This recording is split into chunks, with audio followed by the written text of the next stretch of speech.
Saudara-saudara, sebetulnya semua kebahagiaan yang Anda alami, semua penderitaan yang kita alami, itu sebetulnya tanaman kita sendiri.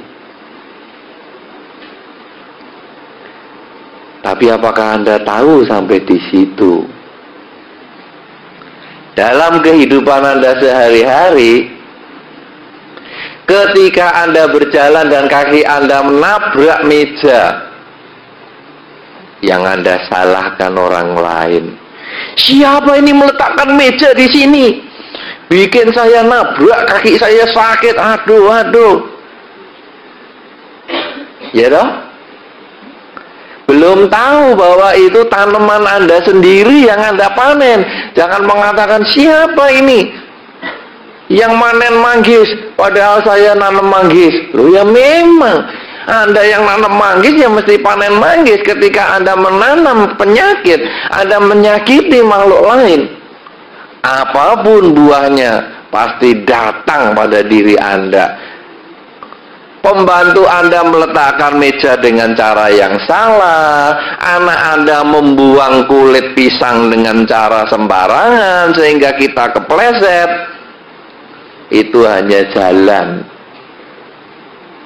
Tetapi kenapa anak Anda buang kulit pisang berkali-kali Anda tidak jatuh? Tetapi kenapa hari ini kepleset? Karena hari ini karma buruk kita matang. Bukan anaknya yang salah, tetapi perilaku kita sendiri. Berapa kali dalam kehidupan kita selalu menyalahkan orang lain? Dharma ajaran Sang Buddha tidak mengajarkan seperti itu. Dharma ajaran Sang Buddha ketika melihat penderitaan, bukan mencari sebab di luar. Pangeran Siddhartha sebagai contoh, ketika melihat tua sakit dan mati sebagai penderitaan,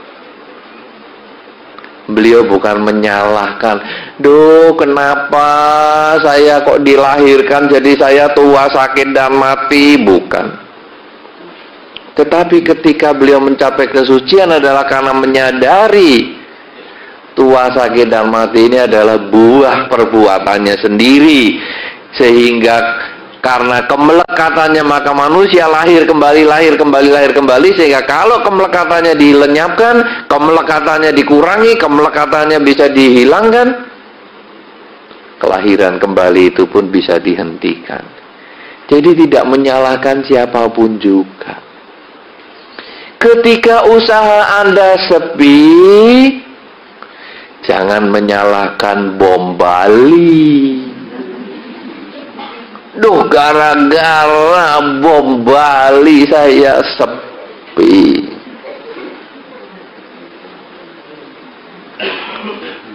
Kenapa? Karena bom Bali juga bisa menimbulkan usaha yang rame. Apa itu? Wartawan. Wah, meriah sekali dia tiap hari menulis sampai hari. Beritanya berhari-hari itu. Minggu pertama, minggu kedua. Perang Irak, wah berhari-hari itu bisnis besar untuk jurnalistik. Iya kan? Orang Anda kan isinya kan perang. Semua tuh tiap hari.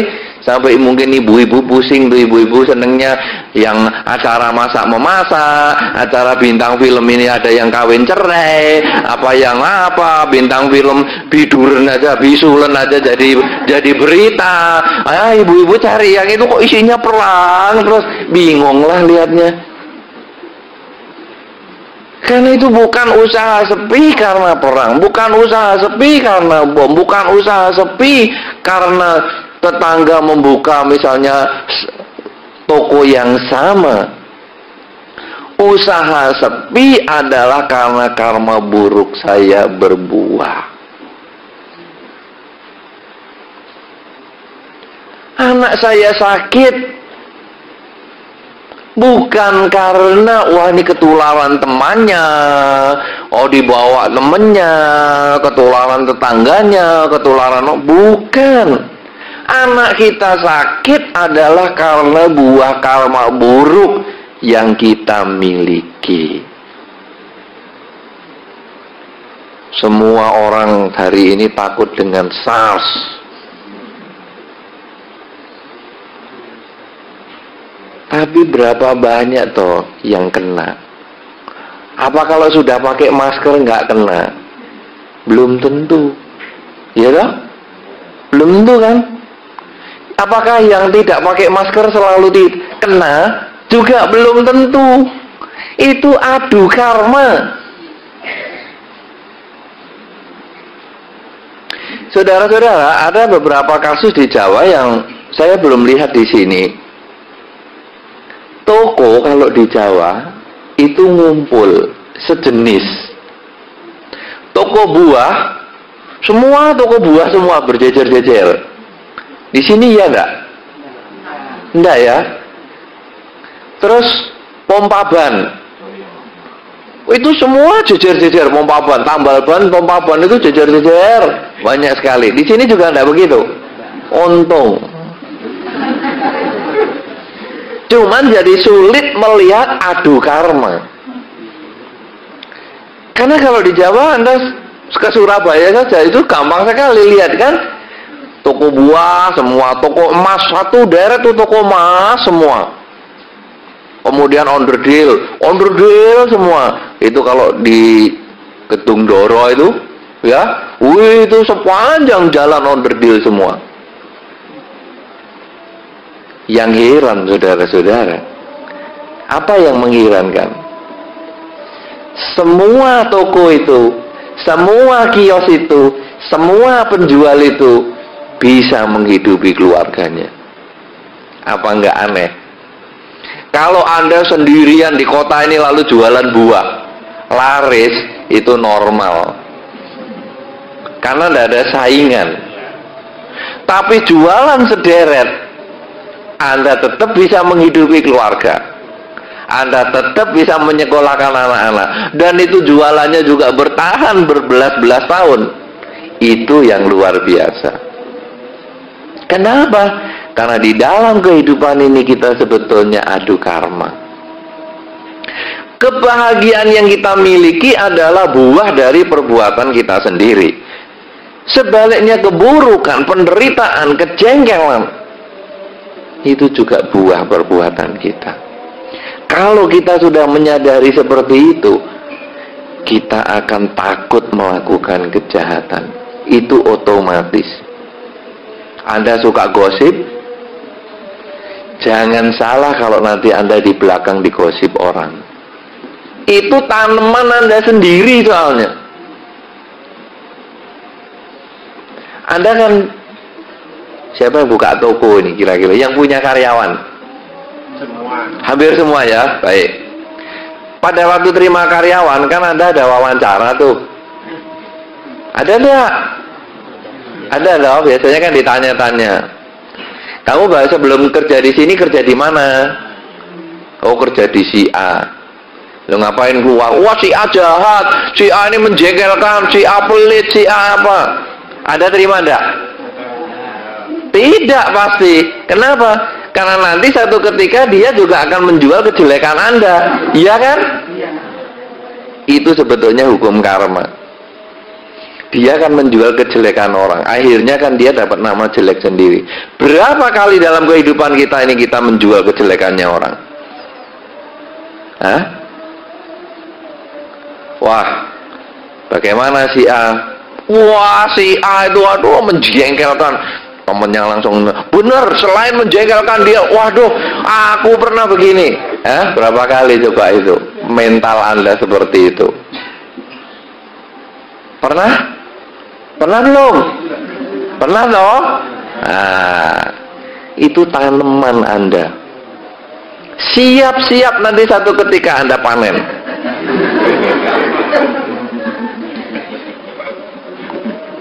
Ngeri gak coba? Itu hal yang sederhana sekali kok. Oleh karena itu saudara-saudara, ketika kita mempersembahkan buah, ketika kita melihat persembahan buah dan bunga, coba renungkan dengan baik-baik. Oh, semua kehidupan kita ini adalah diri kita sendiri.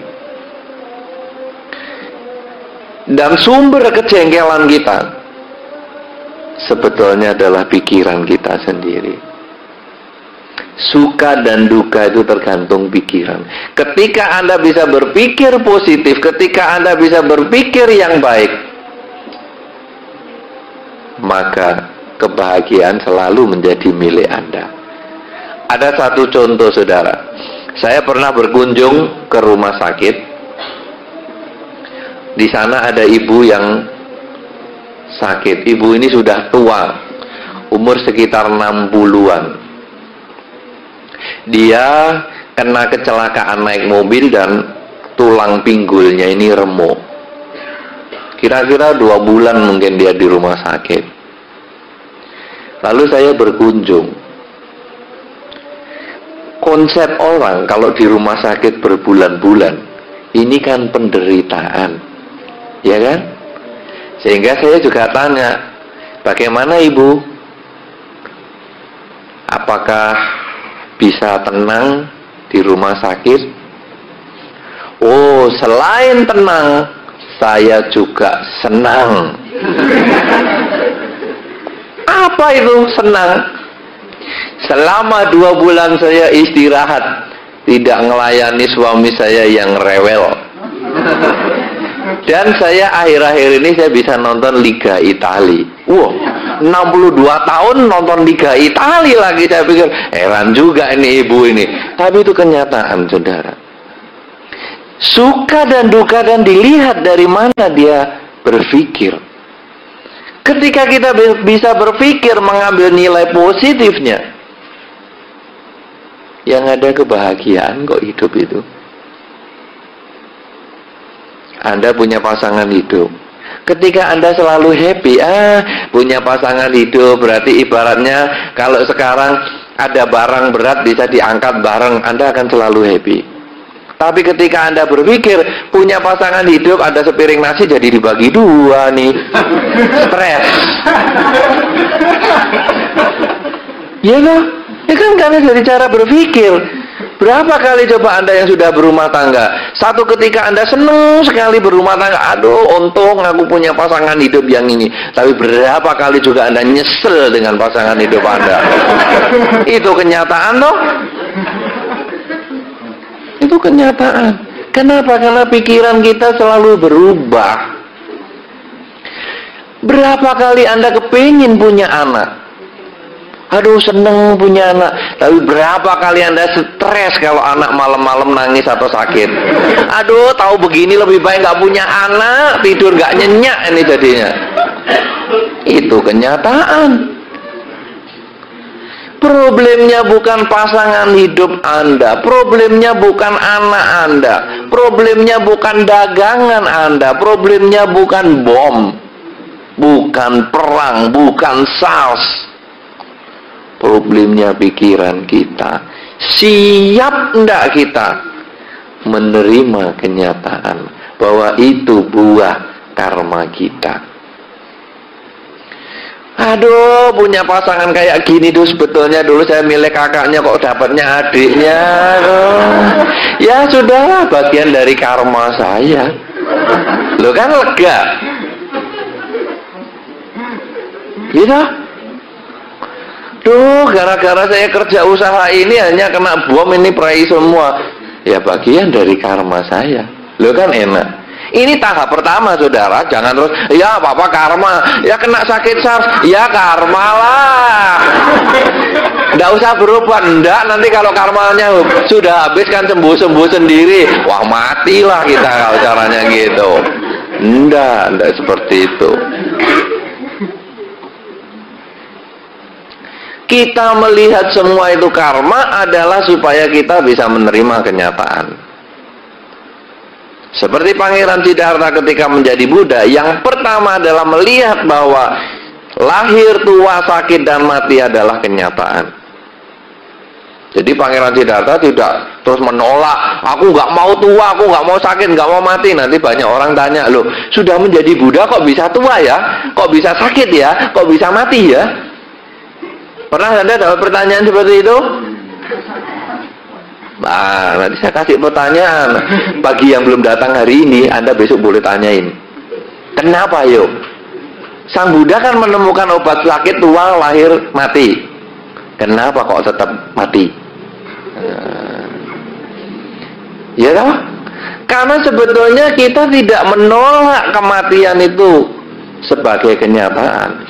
Kita tidak menolak perpisahan dengan yang dicinta dan berkumpul dengan yang dibenci itu sebagai kenyataan.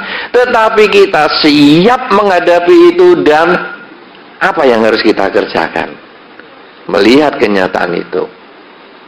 Seperti ketika Pangeran Siddhartha melihat tua, sakit, dan mati.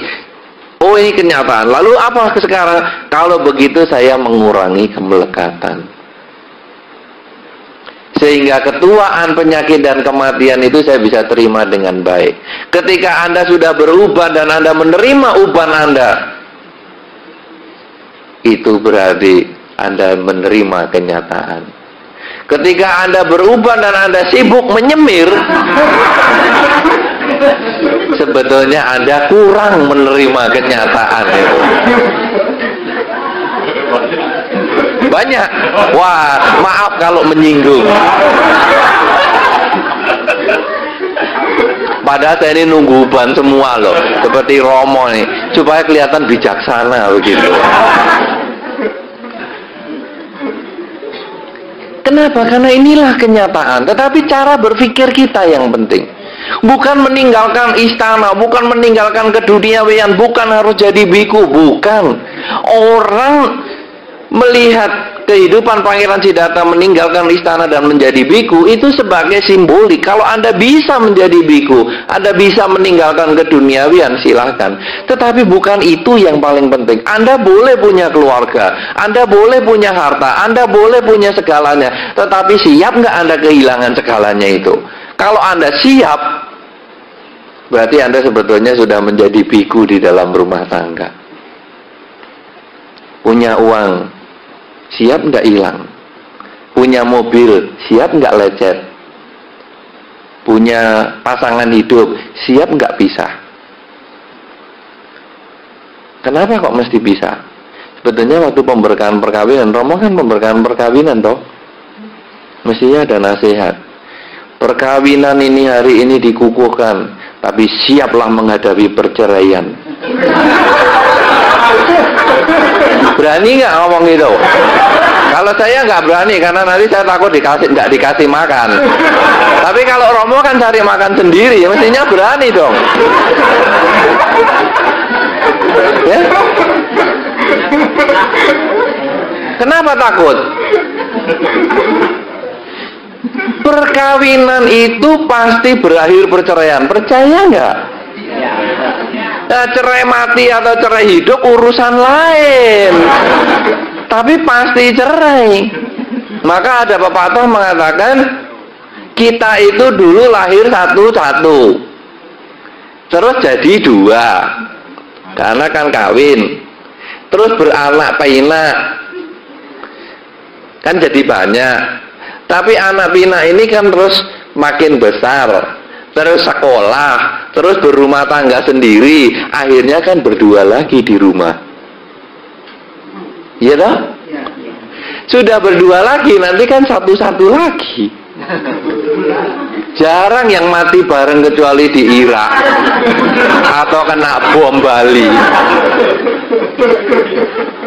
Normalnya kan satu-satu. Makanya sampai ada kuamnya, ada apa itu? Ramalan.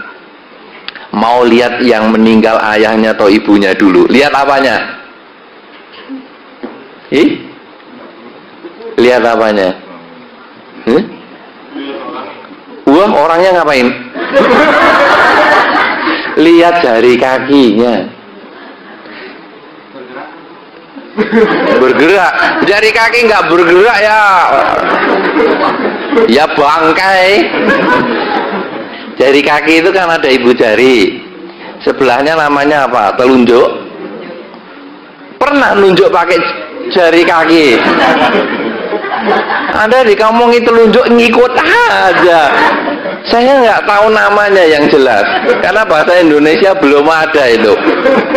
Ibu jari kaki ada, tapi sebelahnya belum tahu. Nanti kalau ada telunjuk jari tengah, jari manis, masa di jari kaki ada cincinnya, ada kelingking kaki, ada telunjuknya, gitu. Nah, itu ada yang mengatakan, katakanlah telunjuklah dalam tanda petik, saya ngikut ibu ini aja. Kalau telunjuknya itu lebih tinggi daripada sebelahnya, itu bapak mati duluan. Lihat kakinya masing-masing. Ini untungnya umat Buddha, karena kan masuk wihara nggak pakai sandal, jadi bisa lihat kakinya langsung.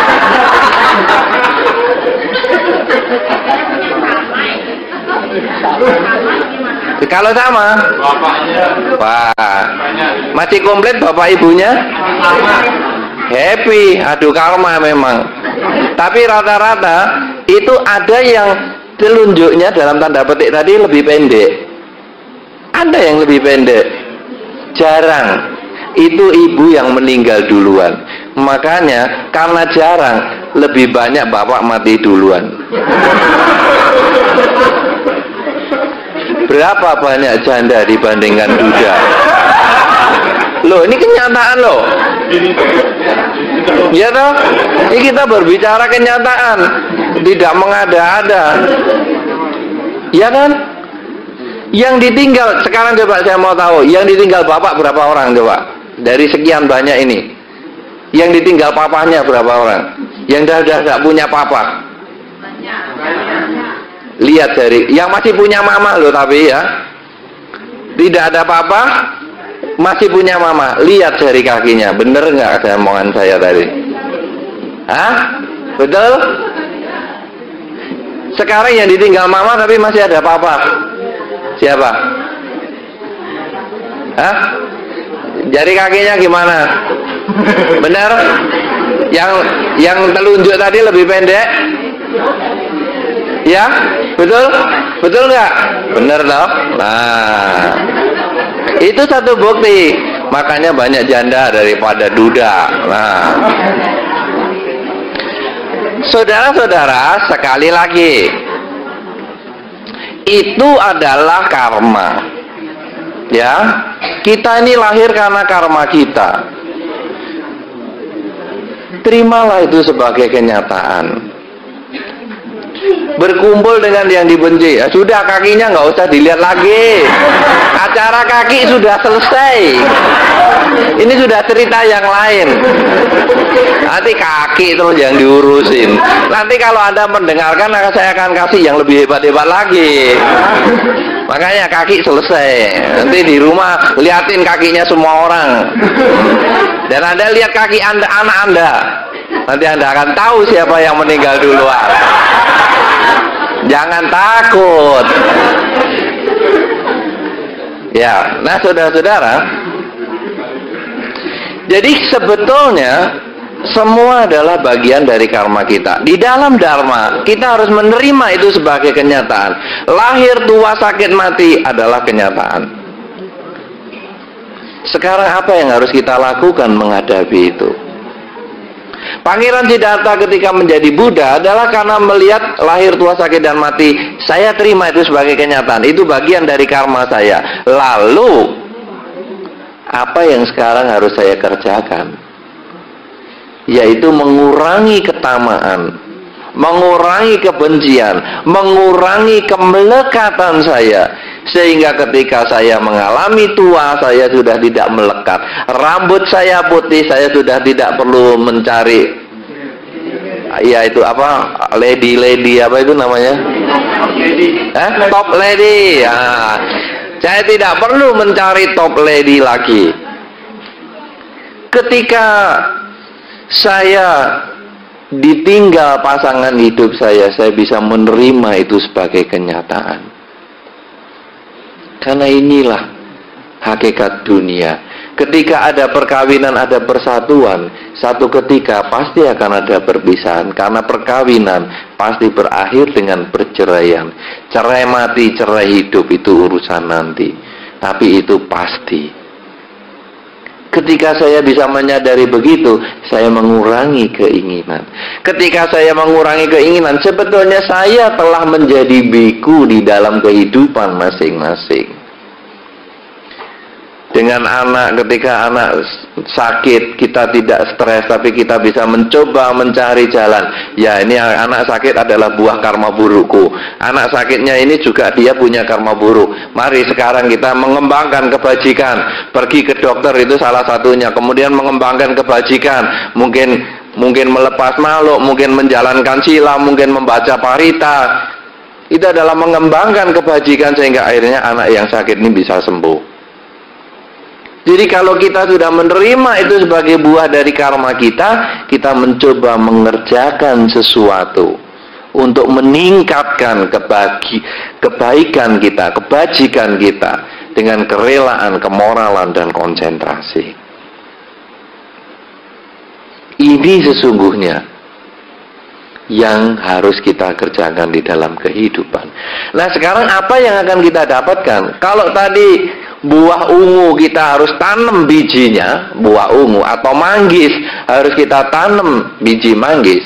Maka kalau saya ingin mendapatkan apel, saya harus tanam apel. Kalau Anda kepingin sukses, Anda harus membantu menyukseskan makhluk lain dahulu. Ketika Anda kepingin sehat, Anda harus membantu menyehatkan makhluk lain dahulu. Ketika Anda kepingin umur panjang, buatlah makhluk lain umur panjang dahulu. Apapun yang Anda inginkan, lakukanlah itu kepada orang lain. Coba contohnya, Anda ingin mendapatkan senyuman, senyumlah kepada orang lain dahulu. Kenal nggak kenal Anda senyumi, dia nanti kan senyum kepada Anda. Pernah Anda coba 10 orang yang Anda kenal Anda kasih senyum, hampir semua akan membalas senyuman Anda. Ya? Pernah Anda buktikan? Senyum Anda gratis. Sejak bayi Anda sudah punya senyuman. Kenapa dijual mahal? Kalau barang yang gratis saja sudah Anda jual mahal, apalagi yang Anda harus beli. Lebih mahal lagi pasti. Ini senyuman gratis kok. Tinggal tarik bibir sedikit sudah jadi. Kenapa harus sama pasangan hidup merengut? Gratis, barang gratis, beri, bagi-bagi. Apalagi kalau Anda kulaan itu bahasa Jawa, bahasa Bali apa? Belanja, maksudnya gini loh, beli kemudian untuk dijual lagi itu apa? Kulaan loh, apalagi apalagi kalau Anda kulaan, pasti jualan Anda mahal sekali. Buktinya yang gratis kan juga Anda mahal kan? Gitu? Nah, kenapa saudara-saudara? Karena kita di dalam kehidupan ini kita sulit mengembangkan kebajikan. Kita sulit menerima kenyataan. Akhirnya kita jengkel.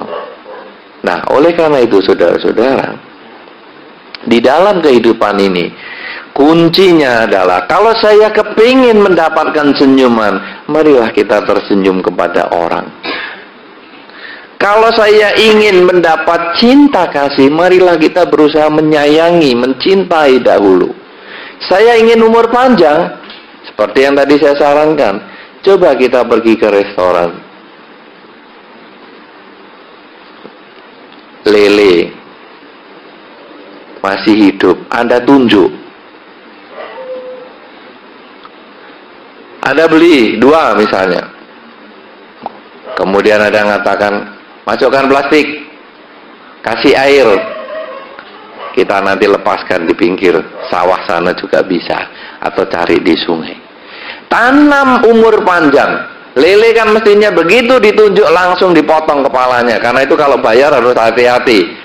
Banyak orang, pernah Anda beli lele untuk dilepaskan, maksud saya lele hidup untuk dimakan. Nah, ya terimalah karmamu.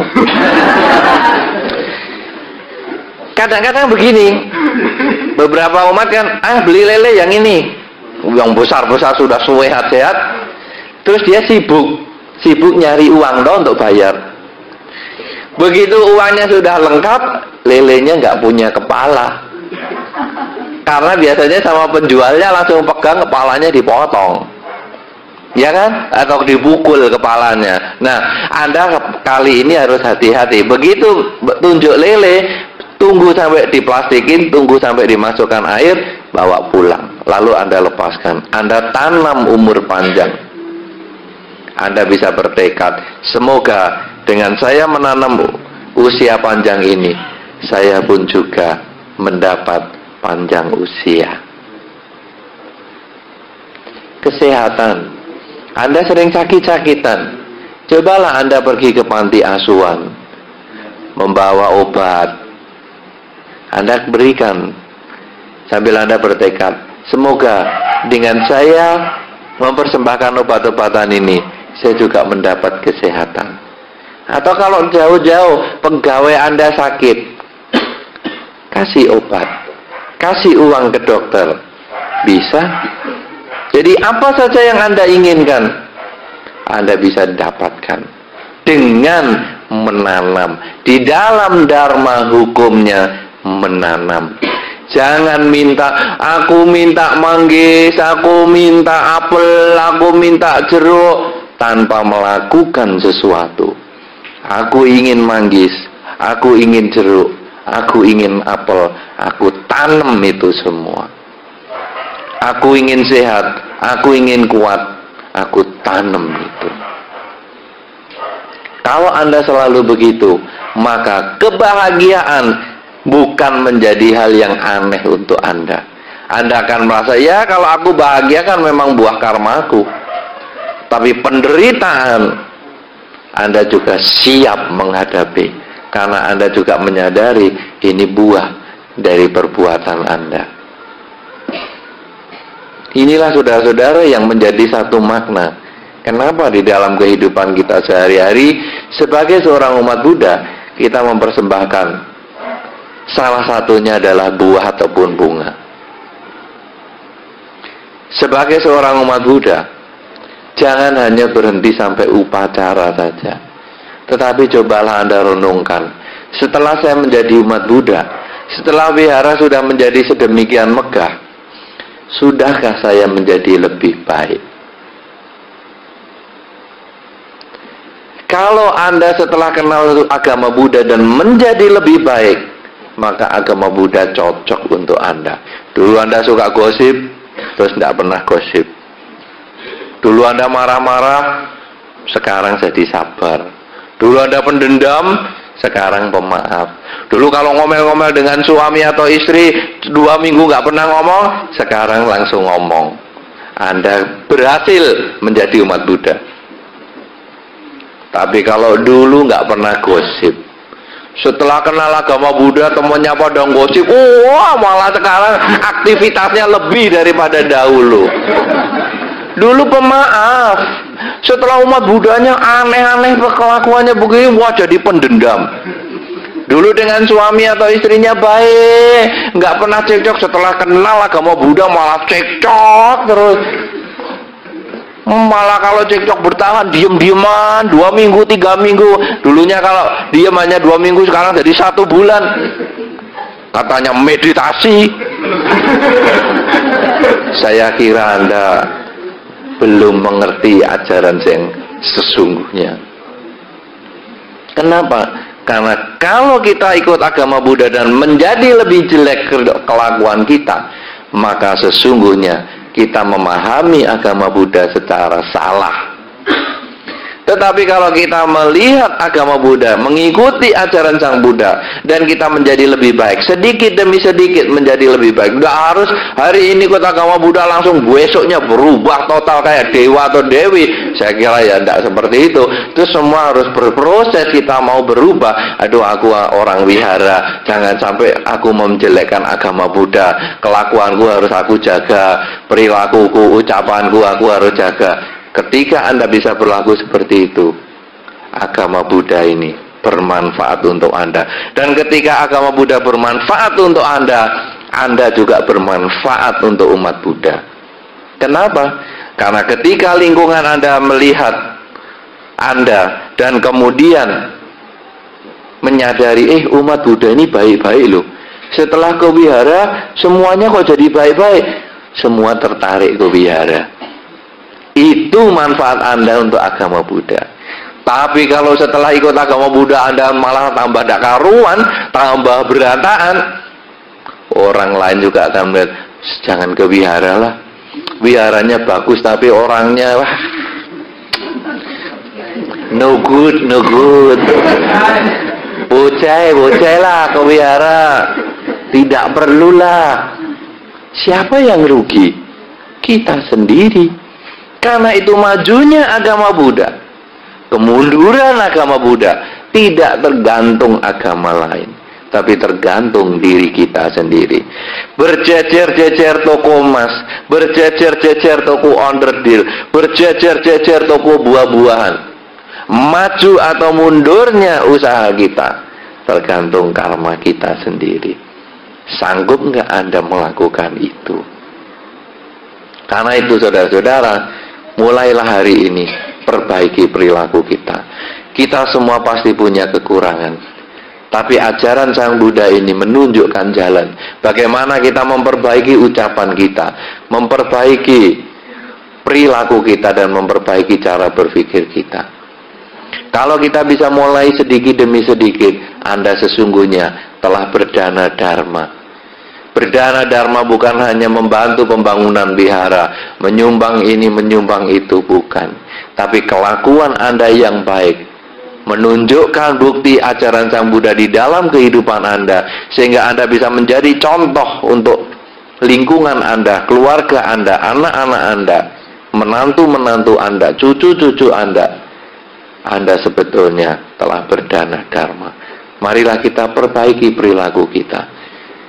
Jangan hanya wihara saja yang dibikin megah, tapi juga perilaku kita. Ya, dengan demikian maka mengertilah bahwa semua di dalam kehidupan ini adalah karma. Kita renungkan itu semua dan kita siap memperbaiki karma kita dengan kerelaan, kemoralan, dan konsentrasi, sehingga akhirnya kebahagiaan akan menjadi milik kita bersama. Ya, inilah yang perlu saya sampaikan dalam kesempatan malam hari ini. Saya kira ini kesempatan pertama, karena besok kita akan adakan lagi ya. Dan saya ingin mungkin nanti juga setelah ini ada acara diskusi dan lain sebagainya yang tentunya akan memberi manfaat untuk kita semua. Semoga Anda berbahagia di dalam Dharma. Semoga Anda bisa berubah perilakunya dengan jalan Dharma. Semoga Dharma menjadi jalan hidup Anda, nafas kehidupan Anda, sehingga akhirnya Anda berbahagia di dalam Dharma, baik dalam kehidupan ini maupun dalam kehidupan yang akan datang. Semoga Anda selalu berbahagia.